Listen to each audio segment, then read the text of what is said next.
My name is Anna Whitfield, 34 years old. At Easter dinner in my mother's house, 22 relatives seated, ham going cold on the table, my sister Rebecca, the golden child who could do no wrong, stood up holding a thick manila folder and announced with a sweet smile, "It's time everyone finally knew what this selfish bitch did to our dying father." My mother nodded with visible relief. My Uncle Mark froze, fork halfway to his mouth. For 6 long years, the entire family believed I was the monster who manipulated Dad in his hospital bed, forged documents, and stole $120,000 from his retirement while he fought for his life. They erased me completely. They called me a thief, a betrayer, a heartless daughter who abandoned him. They had no idea I was an estate planning attorney who had kept every single receipt, every blocked letter, every piece of irrefutable proof. And they had no idea that the man they thought I destroyed was about to walk through that front door and flip the entire table on its head. Before we go any further, if this story already has your heart racing or your blood boiling, please take a moment to like and subscribe. And drop your location and the current local time in the comments. I want to know exactly where you're listening from right now. Now, let me take you back. The dining room was arranged with surgical precision. Rebecca stood at the head of the 12-foot table, Dad's traditional seat, empty for 6 years, backlit by the afternoon sun through my mother's bay window. She'd positioned herself like a prosecutor addressing a jury. 22 people. I'd counted them when I arrived an hour earlier, had cataloged every face, every relationship, every person who'd chosen to believe her story over my silence. My mother, Patricia, sat at the opposite end, 63 years old, wearing the pearl necklace Dad had given her on their 30th anniversary. She'd set a place for him out of habit. Plate, fork, knife, water glass filled and waiting. Everyone pretended not to notice. It was easier to maintain the fiction that he'd simply chosen not to come, rather than confront why he wouldn't. I'd been relegated to one of the 3 folding tables set up for overflow seating. My cousin's teenagers, absorbed in their phones. Aunt Jenna's new boyfriend who didn't know the family history. The kids' table, essentially. Rebecca had arranged that too, of course. When I'd arrived and seen the seating chart, actual place cards in my mother's careful handwriting, I'd understood. This wasn't just Easter dinner. This was a stage. Uncle Mark sat at the main table, middle left, next to Dad's empty chair. Former IRS investigator, retired 3 years ago, 70 years old with the careful posture of someone who'd spent decades interrogating tax fraud. He kept glancing at his phone, at the door, at that empty chair. I'd noticed it the moment I sat down. Mark knew something. Rebecca's husband Tyler sat close to her, wearing a Rolex I'd noticed the year before Easter dinner became too toxic for me to attend. $18,000, purchased March 2020. I remembered because I track financial details the way other people track birthdays. It's an occupational hazard. Tyler's real estate investment company had supposedly been barely scraping by that year, according to Rebecca's Facebook posts, asking for prayers and positive thoughts. The briefcase sat under my chair. Oxblood leather.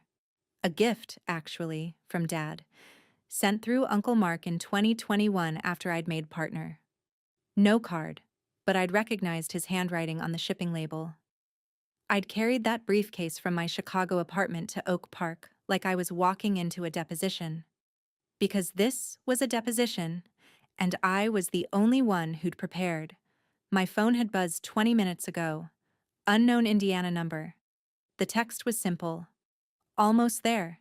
Don't let her open that folder yet. I love you. Dad. I'd read it 3 times before my hands stopped shaking.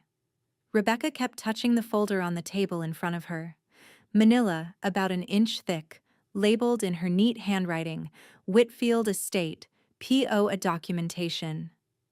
Professional, lawyerly, a performance of credibility for people who wouldn't know the difference between legitimate legal documents and well-crafted forgeries. The ham was going cold, the scalloped potatoes congealing, spring tulips in a vase on the credenza, the good china out. Everything arranged for a holiday that was about to become something else entirely. I didn't stand. I didn't speak. I waited. Because in 6 years I'd learned that the person who speaks first loses, and I'd already lost enough. I wasn't always the wrong kind of daughter. There was a time, before law school, before I chose Northwestern over staying close to home, when I thought I could be both, successful and beloved. I was 17 when I learned that in our family, you could only be one. Rebecca is 5 years older, born March 1986, which made her the firstborn, the test run, the child my parents had figured out parenting with.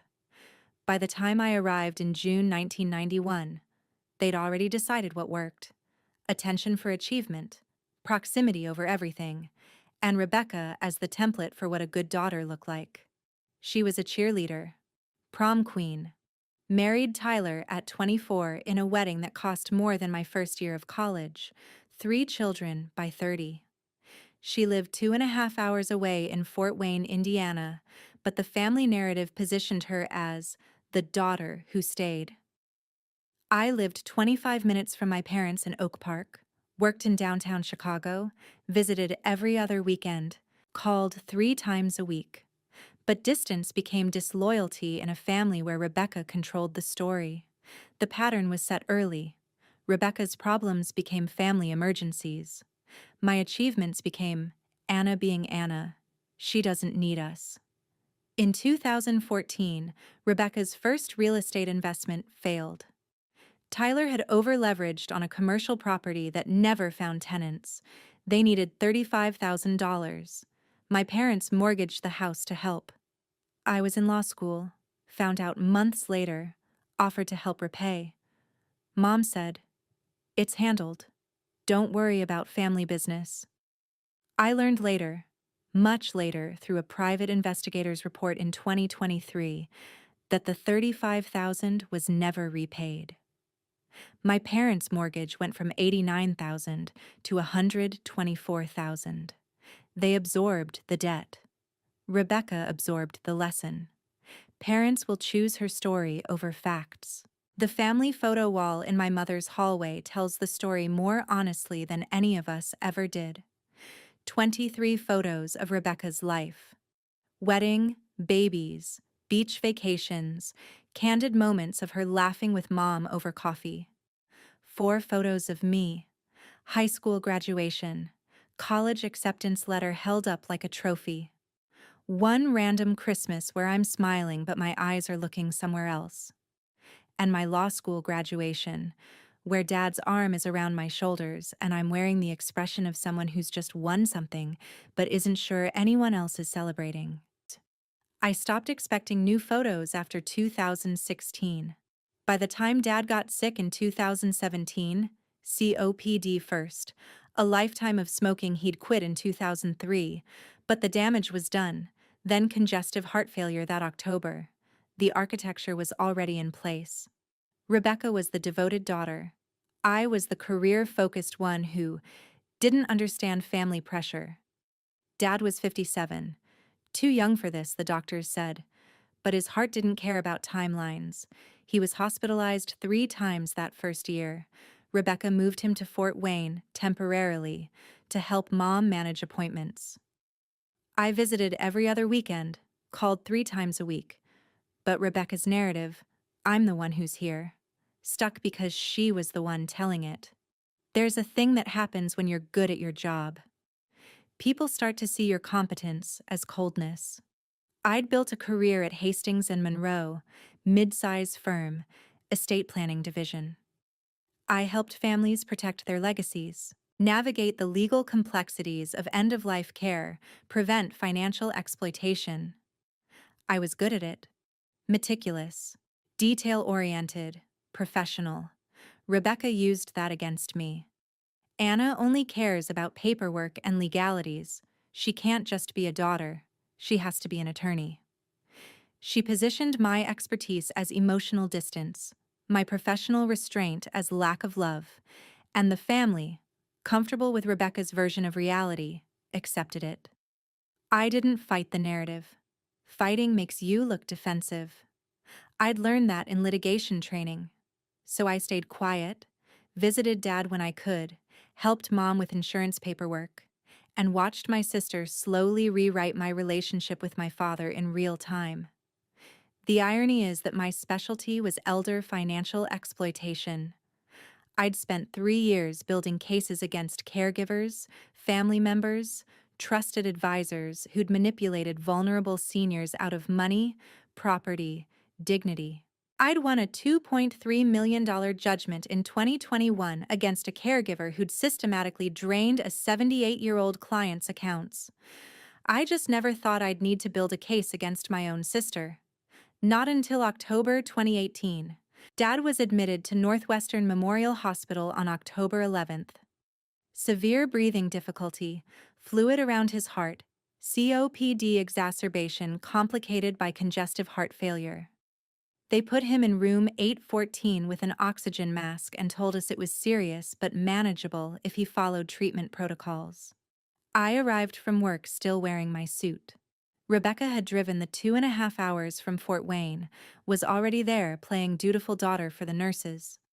Mom looked exhausted and scared in the way that made her smaller, like she was trying not to take up space in the room. Tyler was in the waiting room with his laptop, taking calls about some property deal. Dad was lucid, tired, scared, but clear-eyed in a way that made me think he'd been waiting for me to arrive before saying what he needed to say. Anna. His voice was muffled by the oxygen mask, but firm. You understand this stuff. The legal things? If something happens to me, I need someone who won't panic. I want you to have power of attorney.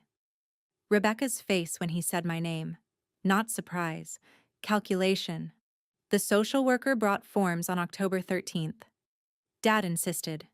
He explained his reasoning. She knows law. She'll ask the right questions. She won't let anyone take advantage. I wanted to help. Of course I wanted to help. But I also knew it was ethically complicated. Dad, I appreciate the trust, I said, sitting on the edge of his hospital bed, careful not to disturb the IV line.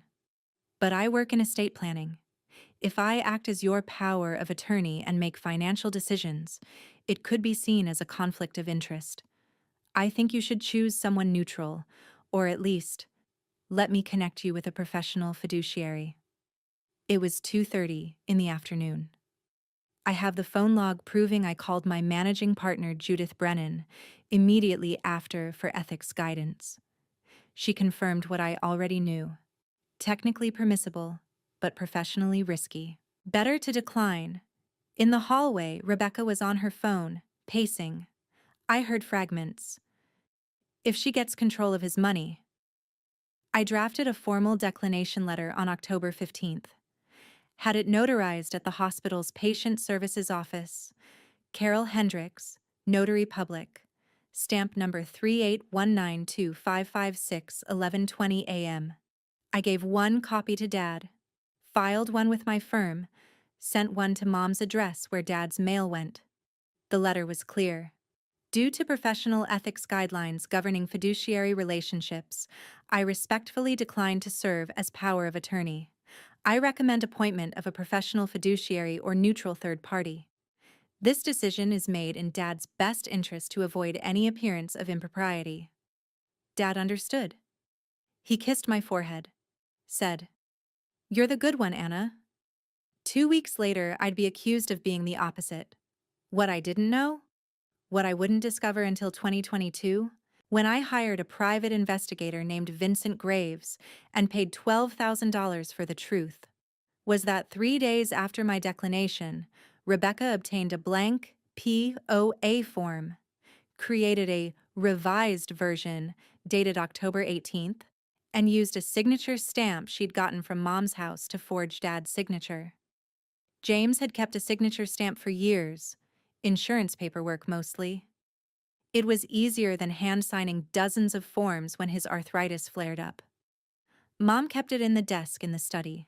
Second drawer, right side. Rebecca knew exactly where it was.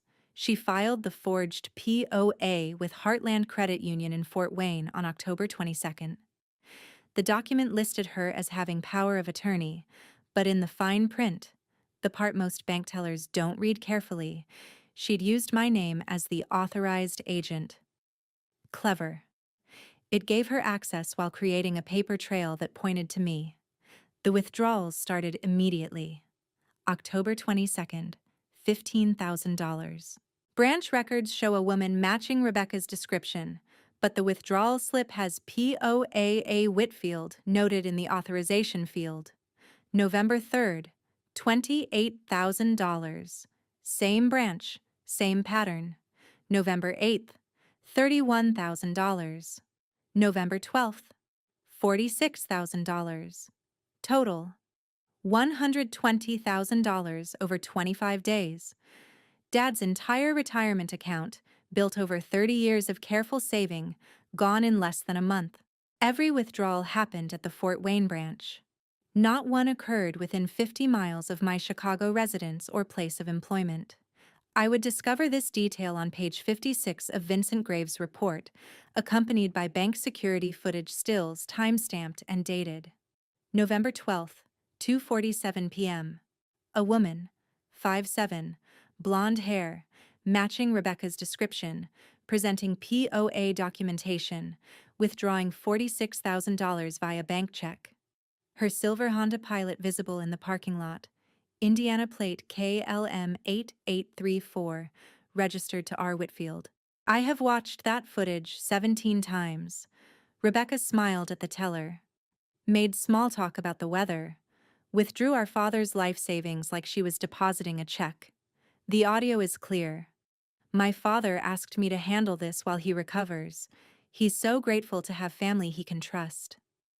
I didn't know any of this in November 2018. I was busy building cases for clients worth millions, blind to the one being constructed against me. The first call that didn't connect came on November 15th. I'd been calling Dad's cell regularly since his discharge from the hospital on October 20th. Same number he'd had for 8 years, the one I'd programmed into my phone under Dad's cell with a photo of us at my law school graduation. Every call for 2 weeks had gone through. We'd talked about his recovery, his medication schedule, whether he was following the low-sodium diet his cardiologist had prescribed. November 15th, 7:43 p.m. I called, straight to voicemail. I tried Mom's house line.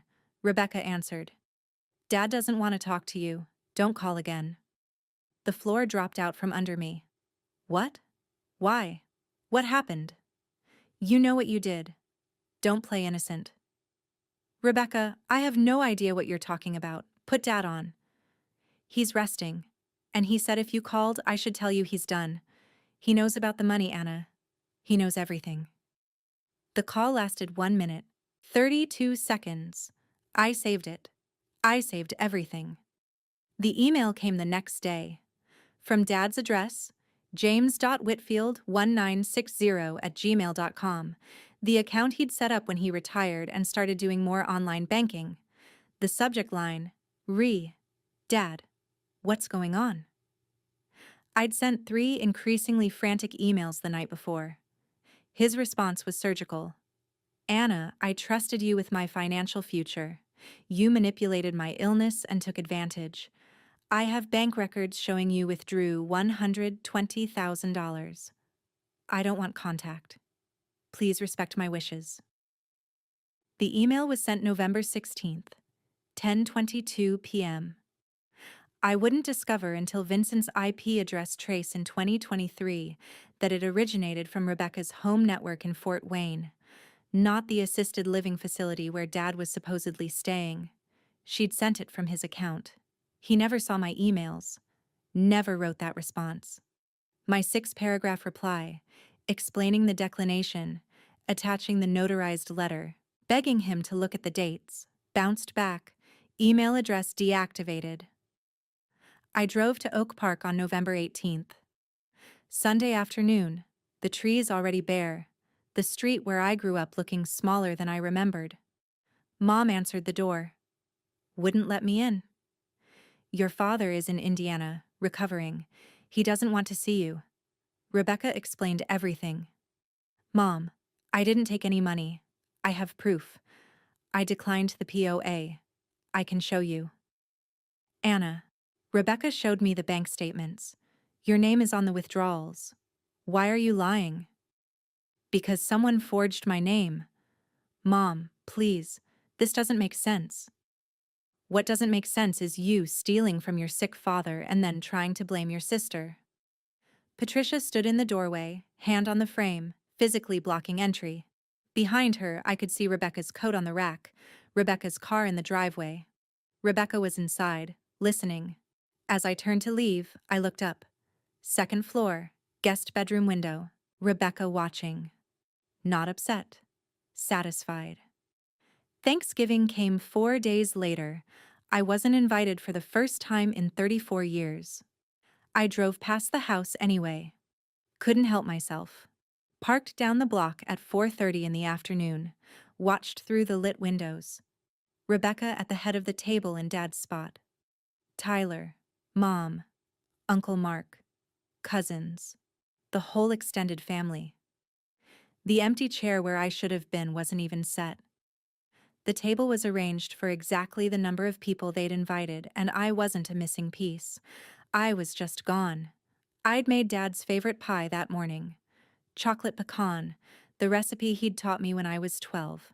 I left it on the porch, rang the doorbell, drove away. I found out later from a cousin who still talked to me that Rebecca threw it away. Told everyone, we don't accept food from thieves. Uncle Mark came outside as I was pulling away, made eye contact through my rearview mirror, didn't wave, didn't stop me, went back inside. Over the next 2 weeks, Rebecca built her story. She told the family I'd manipulated Dad while he was sedated in the ICU, convinced him to sign power of attorney because I was the responsible daughter with legal expertise, then systematically drained his retirement account while he was too weak to stop me. When he discovered what happened, she said, I'd disappeared. Cut him off completely. Refused to return his calls. She showed selective bank records. The ones with my forged name. A witness statement from Tyler claiming he'd seen me pressure Dad in the hospital. A timeline that proved my access and opportunity. The narrative was perfect. And I, with no access to my father and no proof anyone would believe, went silent. By December 2018, the family had chosen their truth. And I'd learned something every litigator knows. You can't win a case when the other side controls all the witnesses, all the evidence, and the judge. Rebecca had turned my family into her courtroom, and I'd been convicted without ever getting to testify. I stopped fighting in December because fighting would have made me look guilty. Instead, I started documenting. The letters began in January 2019. Every week at first, then monthly. I kept them short, loving, free of accusations or defenses. Just, I love you. I miss you. I hope you're well. January 15th, 2019. Dad, I don't know if you're reading this, but I wanted you to know I'm thinking about you. The weather here is cold. I hope you're staying warm. I love you. Anna. I used certified mail when I could afford it. Proof of delivery. Proof I tried. March 20th, 2019. Dad, it's the first day of spring. I remember you always said this was your favorite season, everything coming back to life. I hope you're feeling stronger. Anna. June 14th, 2019. Happy birthday, Dad. You're 59 today. I'm sitting in my apartment with the photo of us from my law school graduation. I'm proud to be your daughter. If you ever want to reach me, my number is 312-555-50-147. I love you. Anna. 63 letters over 6 years. Each one logged in a spreadsheet. Date sent, delivery confirmation number, whether it was certified or standard mail. 18 of them were certified. I have every receipt, every signature confirmation, all signed by R. Whitfield at Mom's address. Rebecca was signing for my letters to our father and keeping them from him. 0 responses, not one. I started checking obituaries weekly, terrified I'd find out he'd died and no one had told me. Work became the place I disappeared into. Made junior partner in 2021 at 30, unusually young. My specialty in financial elder abuse gave me a reputation for meticulous documentation, forensic financial analysis, airtight case building. I won large judgments, testified as expert witness, got promoted to senior partner in 2023. A client once, elderly man whose son had forged power of attorney, looked at me after I won his case and said, "You fight like someone who knows what it costs to lose." I went to my car and cried for 20 minutes. The information I scraped together came in fragments. I created a fake Facebook account. Rebecca had blocked me years ago and watched her posts. March 2021. Sunday dinner with Dad. So grateful for this time together. Family is everything. #blessed, #family first. The photo showed Rebecca, Tyler, Mom, and Dad. He looked thin, older than he should have, always slightly behind Rebecca in the frame, never looking directly at the camera. But he was alive. First confirmation in 2.5 years. I screenshot every photo, built a timeline, tracked Rebecca's purchases through public records. New house in 2020, $485,000. Tyler's LLC filed bankruptcy in 2019, refiled in 2020, took out a $340,000 business loan in 2021. The pattern was there if you knew how to look. September 2022, I made the decision that would change everything. I hired Vincent Graves. Retired FBI white-collar crime investigator, 22 years in financial fraud. His rate was $300 an hour plus $12,000 retainer. "You're a lawyer," he said in our first meeting, a coffee shop in the Loop where I'd brought a folder 3 inches thick. "You know this might not be legally actionable if he's not declared incompetent." "I don't need actionable," I said. "I need truth. Documented, irrefutable, time-stamped truth. Because one day, I'm going to have the chance to show him, and I need to be ready." Vincent delivered his report in March 2023. 83 pages documenting everything. Rebecca's forged POA, withdrawal patterns matching her real estate investments. IP address traces showing Dad's emails came from Rebecca's house, phone records of my blocked numbers, certified mail tracking showing letters delivered to Mom's address but never forwarded. Page 74. Subject: Rebecca Whitfield maintained physical control of mail delivery to James Whitfield's assisted living residence via USPS mail forwarding service, registered November 2018, renewed annually. All mail addressed to J. Whitfield routed to R. Whitfield's residence, Fort Wayne, Indiana. She'd convinced Dad to sign a mail forwarding form, told him it was temporary to help manage his bills while you recover. Then never canceled it. Every letter I sent went to her house first. April 2023, I hired Daniel Schroeder, forensic accountant. His job: map every dollar of the $120,000. Where it went, when, who benefited. November 8th, 2018, $28,000 withdrawal. November 9th, $28,000 wire transfer to Midwest Property Ventures LLC, Tyler's company. November 12th, 2018, $46,000 withdrawal. November 15th, down payment on Rebecca's Lexus RX, $44,000. Daniel's conclusion. Page 22 of his report. No withdrawals occurred at institutions within 50 miles of Anna Whitfield's residence or place of employment.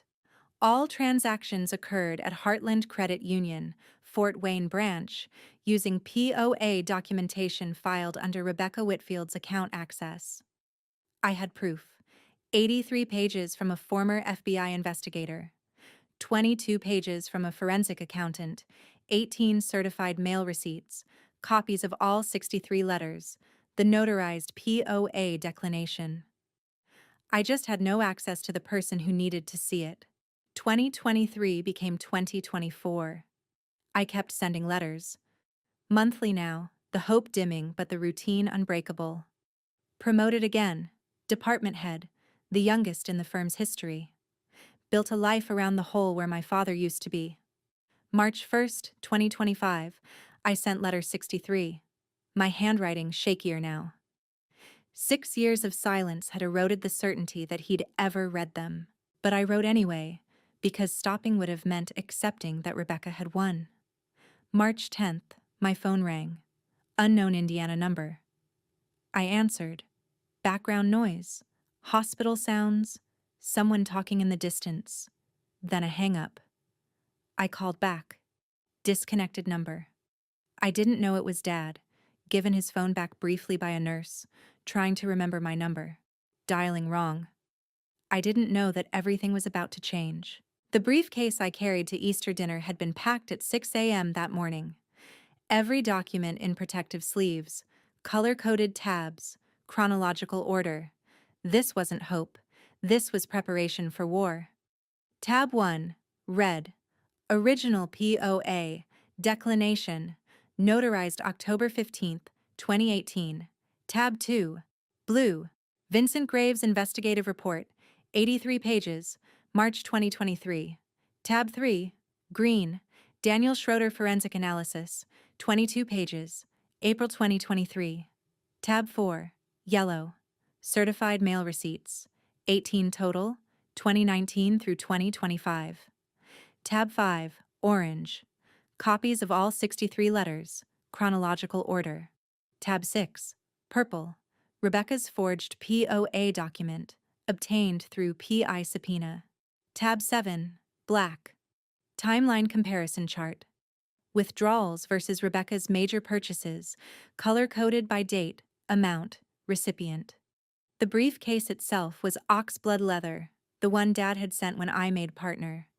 His handwriting on the shipping label. No card. But I knew. I'd also packed a voice recorder. Small, digital, high quality.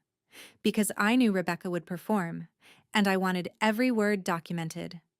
The documents Rebecca didn't know existed were the ones that would destroy her. Bank security footage, time-stamped, showing her making withdrawals, not me. USPS mail intercept documentation proving she'd controlled Dad's mail for 6 years.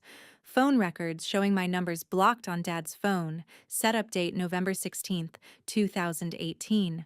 Authorization from Rebecca as POA. The affidavits alone could have ended her.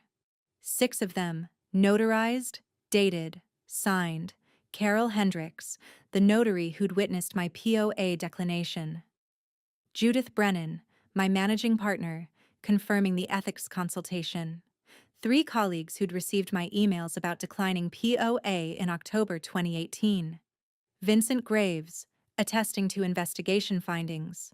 Daniel Schroeder, professional opinion on fraud pattern, a wall of credibility. I'd also prepared one more document, a criminal complaint for forgery and fraud, pre-written, dated, signed, ready to file with the Illinois State Attorney General. Rebecca wasn't a lawyer, but forging POA documents and filing them with financial institutions qualified as fraud. I was giving her one chance to confess. If not, nuclear option. I'd spent 6 years building this case like I was prosecuting a federal crime, because in a way, I was. Rebecca had stolen more than money. She'd stolen my father, my family, my name. And I'd documented every lie, every forgery, every intercepted letter. The text from Dad came at 4:10 p.m., 20 minutes before Rebecca stood up. Almost there. Don't let her open that folder yet. I love you. I read it 3 times before my hands stopped shaking. 3 weeks earlier, on March 17th, a woman named Carolyn Morrison changed everything. She was a cardiac care social worker at Lakeside Cardiac Recovery Center in Fort Wayne. Dad had been admitted in February with a congestive heart failure exacerbation, not hospice, not dying, but recovering, managing a chronic condition that required monitoring and medication adjustment. Carolyn's job included discharge planning. Part of that involved cataloging patient belongings, making sure everything was accounted for before release, standard protocol. She found the box in Dad's closet during inventory. Cardboard taped shut with 3 layers of packing tape, labeled in Rebecca's handwriting, J. Whitfield, personal storage, stored November 2018. Hospital policy required contents to be cataloged. Carolyn opened it. Inside, 63 envelopes, addressed to James Whitfield. Return address: Anna Whitfield, Chicago, Illinois. Dates ranging from January 2019 through March 2025. Most unopened. Some opened. Rebecca had checked the contents apparently, then resealed with tape. Carolyn read one. June 2020, Father's Day. Dad, happy Father's Day and happy birthday. You're 60 today. I hope you're surrounded by people who love you. I don't know if you're reading these, but I'm going to keep writing them until you tell me to stop. If you ever want to reach me, my number is 312-555-0147. I miss our Sunday morning calls. I miss your terrible jokes. I miss you believing in me. Whatever I'm supposed to have done, I didn't do it. I love you. Always. Anna. She checked the facility's visitors log. Anna Whitfield was listed on the blocked visitors list, added November 2018, noted as patient request, no contact authorized. 63 letters over 6 years didn't look like no contact desired. It looked like something else entirely. Carolyn brought the box to Dad on the afternoon of March 17th. He was having a good day, lucid and alert, sitting up in bed reading the newspaper. Mr. Whitfield, I found these during discharge inventory. They're addressed to you. I think you should see them. He looked confused. Letters? From Anna? But Rebecca said Anna doesn't want contact. That Anna? Sir, there are 63 letters here, spanning 6 years. That doesn't look like doesn't want contact to me. I think you should read them yourself. He read for 3 hours. Carolyn stayed, watching his face move through confusion, grief, dawning rage. He read all 63, some twice. When he finished, he looked at her with eyes wet and voice steady. I need to get to Illinois. Easter is in a month. Can you help me? Over the next 4 weeks, they planned. Dad couldn't confront Rebecca alone. She controlled his living situation, what little money remained, his access to the family. But Easter was coming. Mom was hosting in Oak Park. Rebecca would be there. And Anna. Carolyn helped him get my current number from the letters. I'd confirmed through Aunt Jenna's awkward phone call that I'd be attending. A peace gesture that felt more like showing up to my own execution. April 19th, 8 p.m. My phone rang. Unknown number. Anna, it's Dad. Don't hang up. I couldn't speak. 6 years of silence, and here was his voice, rougher than I remembered. Older, but unmistakably him. I read your letters. All of them. I know what Rebecca did. Carolyn's driving me down tomorrow. I'll be there by 4:30. Don't let her open that folder before I walk in. Can you do that for me? Dad? It was all I could manage. I'm so sorry, honey. I'm so sorry. I'll explain everything tomorrow. I love you. The call lasted 11 minutes. I recorded it. Couldn't help myself. I recorded everything now. He told me he loved me 8 times in 11 minutes, like he was trying to make up for 6 years in one conversation. April 20th, 6 a.m., Carolyn Morrison drove James Whitfield from Fort Wayne to Oak Park. 2.5 hours, I-65 south to I-90 east, early enough to avoid traffic. Dad brought the box of letters as evidence. Carolyn parked 2 blocks from Mom's house at 4:25 p.m. "I'll be right here when you're ready to leave," she told him.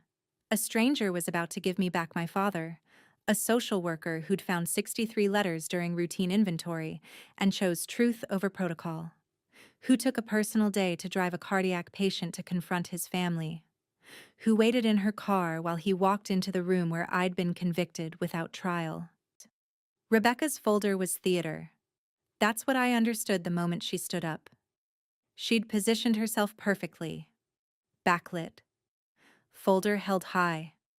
Mom in her sightline for support. Uncle Mark where he could see everything.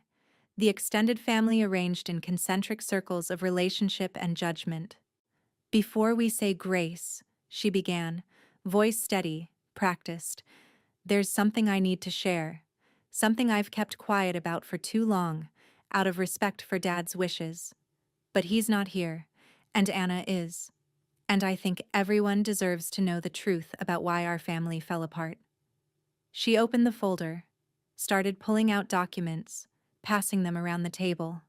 First, the forged POA, dated October 18, 2018, with my name listed as authorized agent.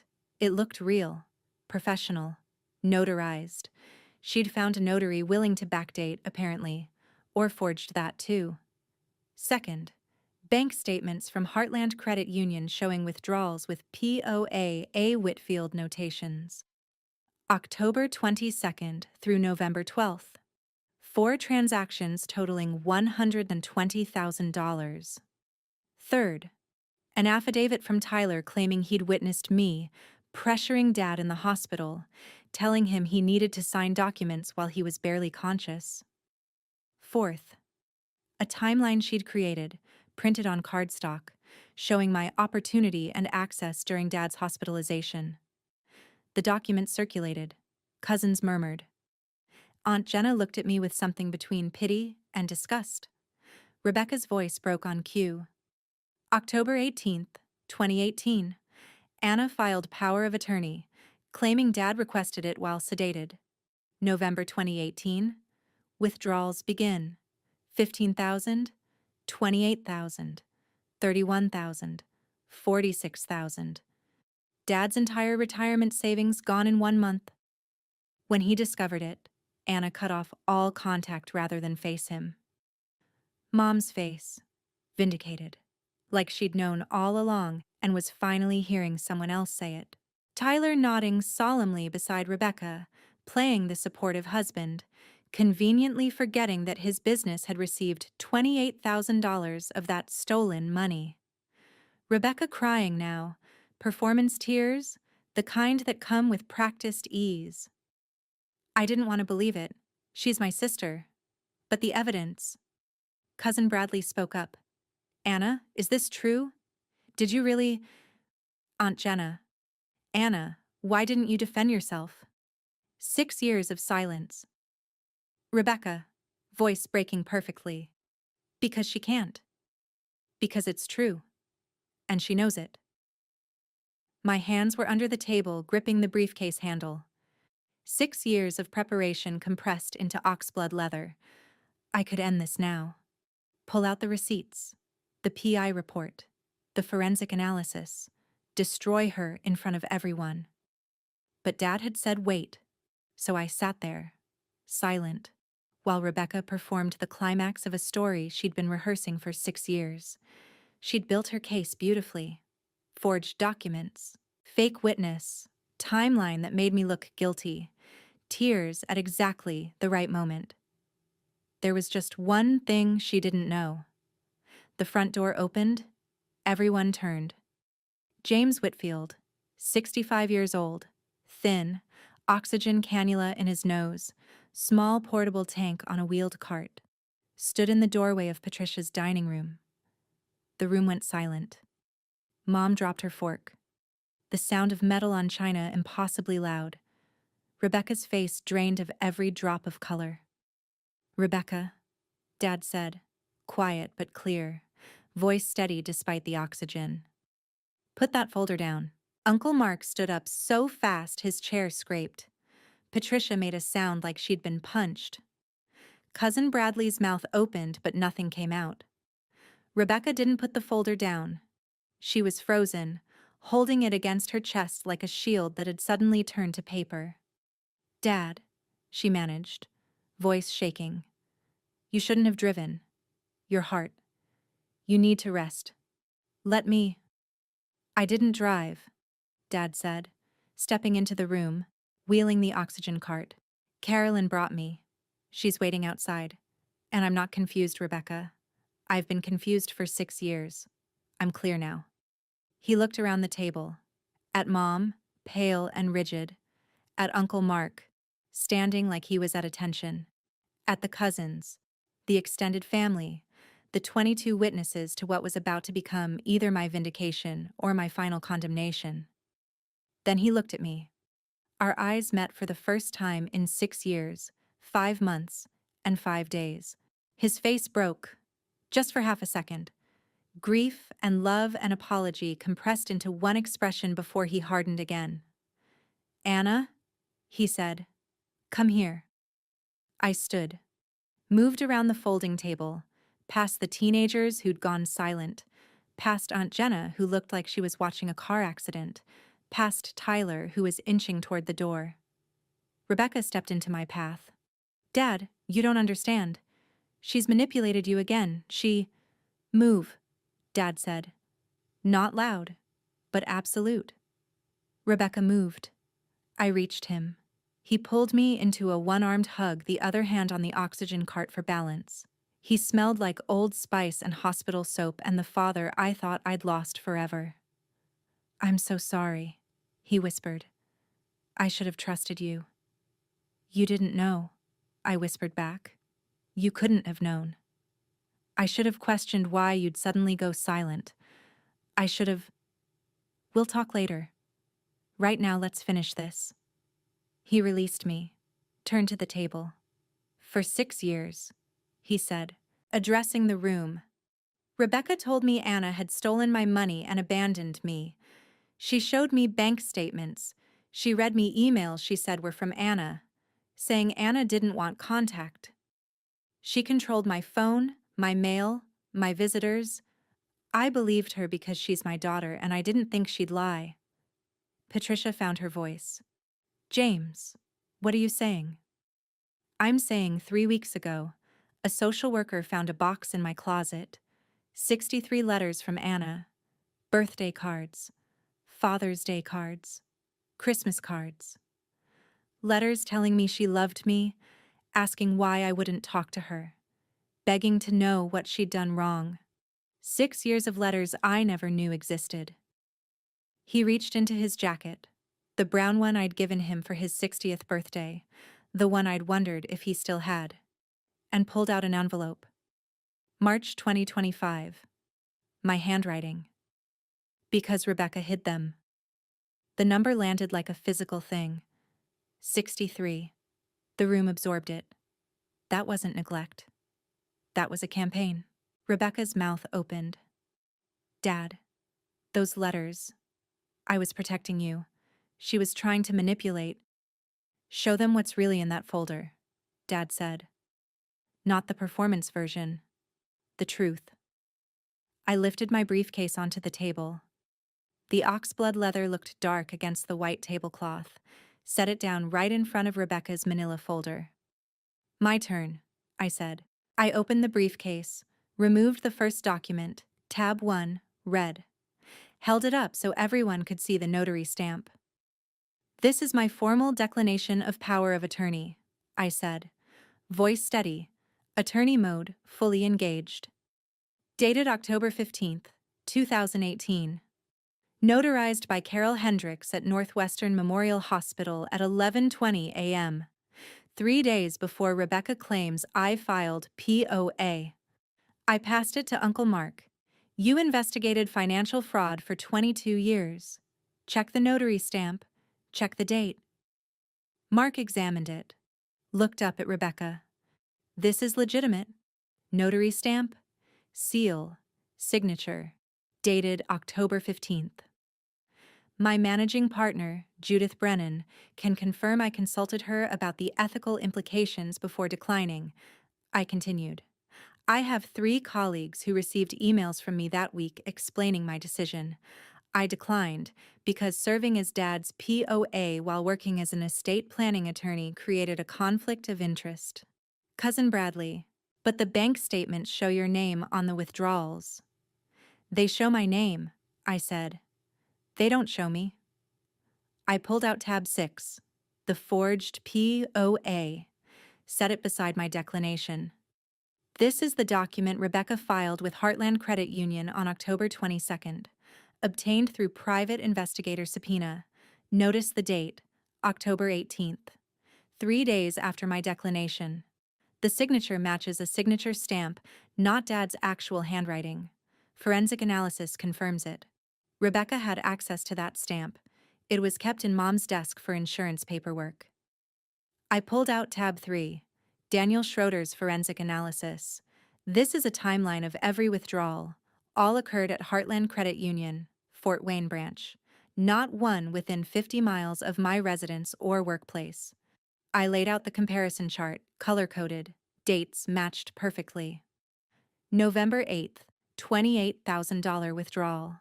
November 9th, $28,000 wire transfer to Midwest Property Ventures, LLC, Tyler's company. Tyler was already halfway to the door. Rebecca grabbed his arm. Tyler, don't. But he was done.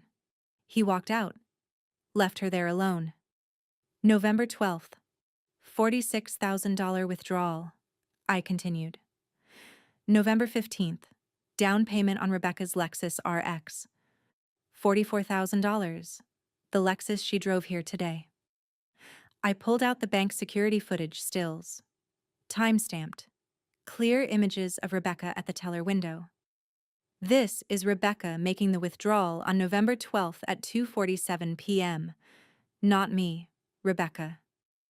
The photographs circulated. You could see her face, see her smiling, see her signing the withdrawal slip. Aunt Jenna picked up one of the stills, read the timestamp, looked at Rebecca. You did this? Rebecca started. Dad was confused. He needed help. Someone had to forge legal documents and steal his retirement savings? Uncle Mark's voice was cold. Rebecca, I've investigated fraud cases for 22 years. I know what this is. This is systematic financial exploitation, and you framed your sister for it. I pulled out tab 2, Vincent Graves's 83-page report. I hired a private investigator in 2022, I said. Former FBI, white-collar crime division. This report documents everything. The forged POA, Rebecca's mail forwarding setup. She convinced Dad to sign a form in November 2018, told him it was temporary to help manage bills, then never canceled it. Every letter I sent went to her house first. I showed them page 74, the USPS documentation. She controlled his mail for 6 years, renewed the forwarding annually, made sure he never saw my letters. Dad stepped forward with the cardboard box, set it on the table, opened it. 63 envelopes spilled out. I never saw these until 3 weeks ago, he said. 63 letters my daughter sent me, begging to know why I wouldn't speak to her. Aunt Jenna picked up the June 2020 letter, read it aloud, voice breaking. Dad, I don't know if you'll ever read this, but it's your birthday, and I wanted you to know I think about you every day. I miss you so much it hurts. Whatever I did to lose you, I'd do anything to fix it. Please, just tell me what I did. Anna. She was crying now. Rebecca, is this true? Rebecca tried one more defense. I was protecting him. Anna would have manipulated. With what? I pulled out tab 4, 18 certified mail receipts. These prove I was trying to reach him. You signed for everyone, your signature, your handwriting. I held them up, showed the room. Receipt dated June 14th, 2019. Signed by R. Whitfield. December 24th, 2020. A Christmas card. Signed by R. Whitfield. February 14th, 2022. March 1st, 2025. 3 weeks ago. While Dad was reading the hidden letters and discovering the truth, Rebecca was still intercepting new ones. The evidence was overwhelming now. Documents covering the table, photographs, reports, letters, receipts. Rebecca looked around the room, found no support. Everyone was staring at her with dawning horror. Uncle Mark spoke, voice quiet but carrying. 2 days ago, I received a call from FBI agent Jennifer Harding, White Collar Crime Division. Rebecca, you and Tyler are under investigation for real estate fraud. Separate case. But when she asked if I knew anything about your financial history, I told her I'd had suspicions for years. Your lifestyle never matched your income. Tyler's business failed repeatedly, but you kept buying new cars, new houses. I didn't know about Dad's money until tonight. But I'm not surprised. Rebecca's last defense crumbled. That's Tyler's business. I didn't... You were co-owner of the LLC. Your signature is on the documents. You're already in federal trouble. This, he gestured at the table, just makes it worse. Patricia finally spoke. Rebecca, what have you done? And Rebecca, cornered with nowhere left to go, broke. I needed the money, she said, voice ragged. Tyler's business was failing. We had the kids, the mortgage. I thought I'd pay it back, but then everything spiraled and I couldn't tell Dad because he'd hate me, and it was easier to make Anna the bad guy because she wasn't here. She couldn't defend herself, and everyone already thought she was cold anyway. She'd confessed, in front of 22 people, on my voice recorder still running in my pocket. 6 years of lies, destroyed in one admission. The silence that followed was absolute. Rebecca stood there, mascara running, holding her folder of forged documents against her chest like they could still save her. They couldn't. Mom sat frozen at the end of the table, her face the color of old newspaper. Uncle Mark remained standing, solid as a wall, former investigator watching a confession he'd seen coming. I pulled out one more document, the criminal complaint, pre-written, ready to file.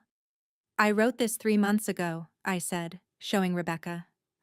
Formal complaint for forgery, fraud, financial exploitation of a vulnerable adult, identity theft, mail fraud. I've been carrying it, waiting to see if you'd ever tell the truth. You just did, in front of witnesses. Her eyes went wide. Anna, please. I'm giving you one choice, I said. You confess everything to the state attorney. You return what's left of the $120,000. I know there's only about $9,000 in the account you transferred it to. You sell the Lexus. Proceeds go to Dad. You make monthly payments until you've repaid at least half. And you agree to supervised, zero contact with Dad unless he specifically requests otherwise. Or, I file this tomorrow, call Agent Harding myself, and let the federal system handle you. You have 60 seconds. The countdown was silent, but everyone felt it. 30 seconds. Rebecca looking around for help that didn't come. 45 seconds. Tyler was gone. Mom was staring at her hands. The cousins were backing away like proximity to Rebecca might contaminate them. 60 seconds. I'll do it, Rebecca whispered. I'll confess. I'll pay it back. Just don't file the complaint, please. Uncle Mark oversees the repayment, I said. Monthly audits. You miss one payment, I file immediately. Agreed? Agreed. I looked at Dad. He was holding the edge of the table, knuckles white, breathing harder than he should be. But his voice was steady. You'll see me when I allow it, he told Rebecca. You'll speak when I ask you to. You'll earn back every second of trust you destroyed. And if you lie to me one more time, Rebecca, you're done. Do you understand? Yes, Dad. Patricia stood, walked over to Rebecca, and for a moment, I thought she might comfort her. But she didn't. How could you? She said, voice small and broken. How could you do this to your father? To your sister? You knew. Rebecca's voice rose desperate. You knew I was struggling. You let me handle his money. You. I trusted you, Patricia said, stepping back. I chose to trust you. That's on me. But this. She gestured at the evidence covering the table. This is on you. The dinner was over. No one ate. The ham sat cold and untouched. The tulips wilted in their vase. The good china held nothing but the weight of 6 years of lies finally exposed. People started leaving. Quietly. Cousins gathered their children. Aunt Jenna hugged me on her way out, whispered, I'm so sorry we didn't question it. Uncle Mark stayed, stood beside Dad like a guardian. I'll handle the financial oversight, he told me, and I'll testify to anything you need. I should have done this years ago. You're doing it now, I said. That's what matters. Rebecca sat alone at the table where she'd planned her triumph, the folder of forged documents still open in front of her, the empty chair where Tyler had been, the family she'd controlled with lies, scattered and gone. Mom approached me as I was helping Dad to the door. Anna, she said, I'm sorry, You should have believed me, I said. You should have asked questions. You should have wondered why I'd suddenly go silent. You chose her story because it was easier. That's not something I can forgive right now. Maybe someday. But not today. She nodded. Didn't argue. Didn't ask for more than I could give. I walked my father out to where Carolyn was waiting in her car. A stranger who'd shown more loyalty than blood. Thank you, I told her. For finding the letters. For driving him. For waiting. Thank you. He talked about you the whole drive, she said. He loves you very much. Dad got in the front seat. I leaned through the window. Come stay with me, I said. Chicago. My apartment has a second bedroom. You shouldn't go back to Fort Wayne. Not yet. I'd like that, he said. I followed them back to Chicago in my own car, the briefcase on the passenger seat, evidence of a case I'd won without ever having to file. 6 years I'd waited to hear the truth spoken aloud. And when it came, it wasn't my voice saying it. It was Rebecca's. She'd built the lie so carefully, performed it so well, controlled it so completely. But lies only hold when everyone agrees to believe them. And in that room, with my father standing beside me, with 83 pages of proof on the table, with 63 letters bearing witness, the agreement shattered. The truth was louder than her tears. The months that followed were both harder and easier than I'd imagined. Dad moved into my spare bedroom in Chicago the day after Easter. We cleared out the boxes I'd been using it for storage, old case files, law school textbooks I'd never use again. The accumulated debris of a life built around absence. He brought almost nothing with him. A suitcase of clothes, his medications, the brown jacket, the box of letters. We didn't talk about Rebecca for the first week. We just existed together. I made coffee in the mornings. He sat at my kitchen table reading the newspaper like he used to at home. We watched old westerns in the evenings, his favorite. The ones I'd grown up watching with him on Sunday afternoons. Slowly, we filled in 6 years. He told me about Fort Wayne, the assisted living facility that was clean but lonely. Rebecca's visits that always felt off in a way he couldn't articulate. The fog of confusion when people mentioned me. He'd ask when I was coming to visit and be told, "She doesn't want to see you, Dad. She's moved on." I never believed it entirely, he said one morning in May, both of us sitting on my small balcony with coffee. Part of me kept thinking, that's not my Anna. But Rebecca had so much proof. documents, statements. She showed me emails supposedly from you saying terrible things. And I was tired, Anna. So tired and scared, and the chemo for the cancer scare in 2020 made everything fuzzy. It was easier to believe her than to fight. Cancer? I said, cup halfway to my mouth. Small cell. Caught early. Remission by 2021. Rebecca said she told you and you didn't care. Another lie I hadn't known about. Another piece of my father's life stolen. We cooked together. I asked him to teach me his lasagna recipe, the one I'd requested for years but never learned. June 15th, we spent 3 hours in my kitchen, him walking me through every step, writing it out on a recipe card in handwriting that shook more than it used to, but was still unmistakably his. Dated June 15th, 2025.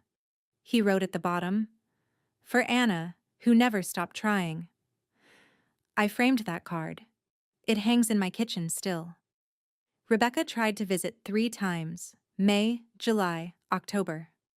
Each supervised by Uncle Mark in neutral locations, coffee shops, parks, public places where she couldn't control the narrative. The conversations were strained, surface level. July. Dad, I know I can't undo what I did, but I want you to know I'm getting help. Therapy. Financial counseling. That's good, Rebecca. I hope it helps you. Silence. Do you think you'll ever forgive me? I don't know. Ask me in a year. If I have a year? She paid the restitution monthly. $800. Meager but consistent. Uncle Mark confirmed every payment, tracked every dollar. The Lexus sold for $32,000. That went to Dad's account. The total recovered by October was $41,000, not even half. But it was something. Dad's condition worsened in August, the congestive heart failure that had always been there, waiting. He was hospitalized briefly, discharged with stricter medication protocols, and the understanding that we were managing decline, not preventing it. I took family medical leave, stayed with him. We watched more westerns, played cards, talked about everything and nothing. September, he said, "I'm proud of you. The way you handled Easter, the way you built that case. You could have destroyed her publicly, could have filed charges, could have made it vicious. But you gave her a choice. That takes strength. I'm not sure I would have had." "I learned it from you," I said. "You taught me that being right isn't the same as being cruel." Did I? I don't remember being that wise. You were. You are. Rebecca stopped requesting visits after October. Sent a letter instead.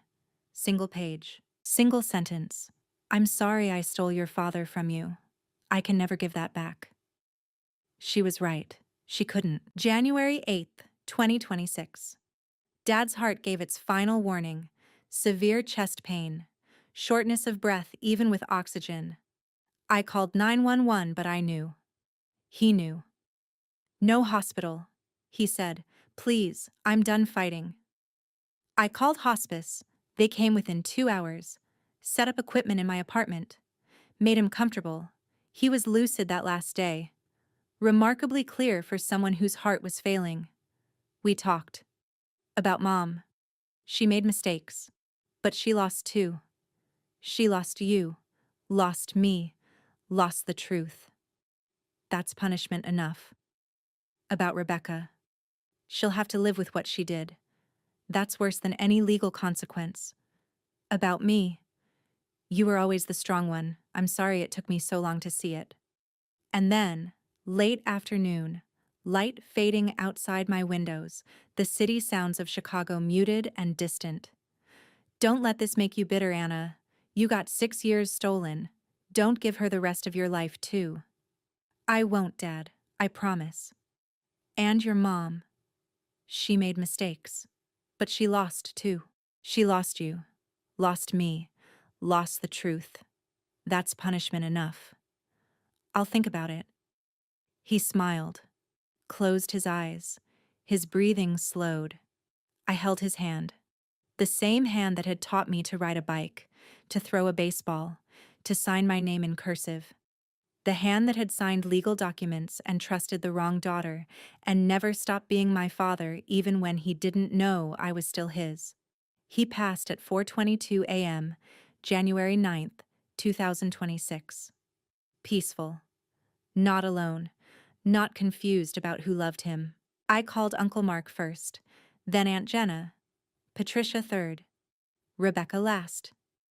The funeral was on a cold January morning in Oak Park, the same town where I'd grown up, where I'd been erased from family photos, where I'd stood on the porch 6 years earlier and been turned away. Rebecca came, stood in the back, didn't approach me, left before the reception.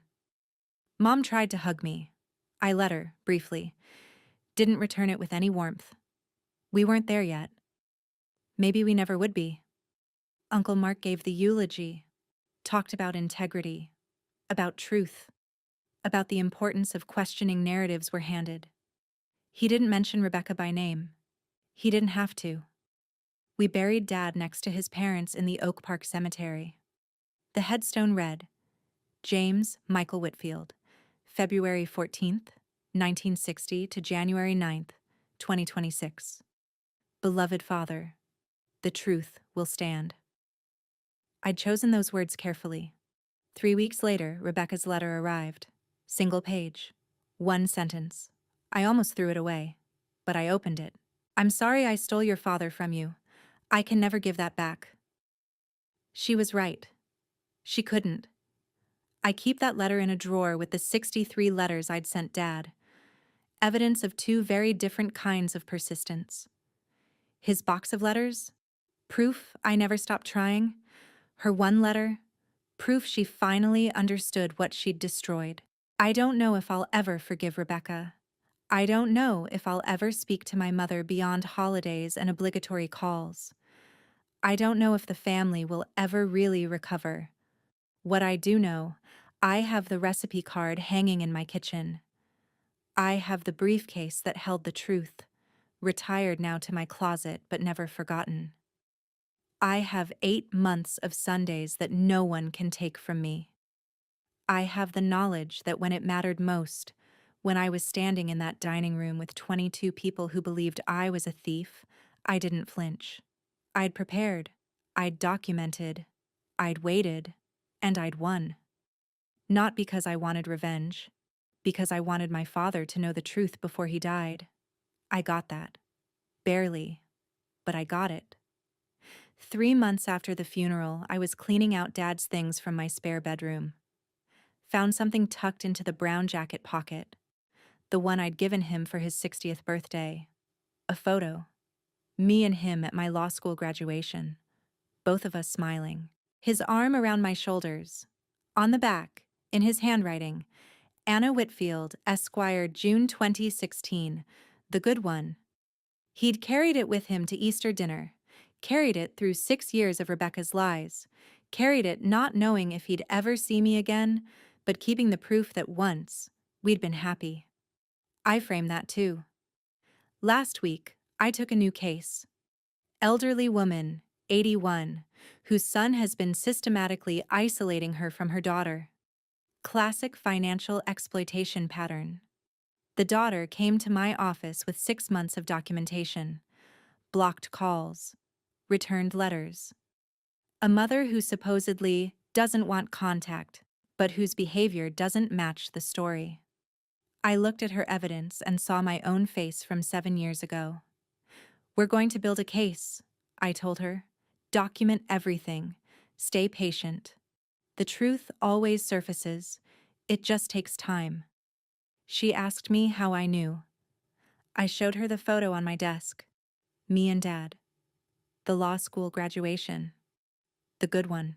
Because I've been where you are, I said, and I got my father back. We're going to get yours back too. That's the kind of justice that doesn't need applause. It doesn't need public confession or viral vindication or revenge served cold. It just needs truth, documentation, patience, and the belief that somewhere, under 6 years of lies, or 6 months, or 60, there's a person who loves you and never stopped. They were just hidden. I found my way back to mine. 8 months. Lasagna recipes, Sunday westerns, letters finally read, truth finally spoken. It wasn't enough time. It would never have been enough time. But it was real. And that's the kind of justice I can live with.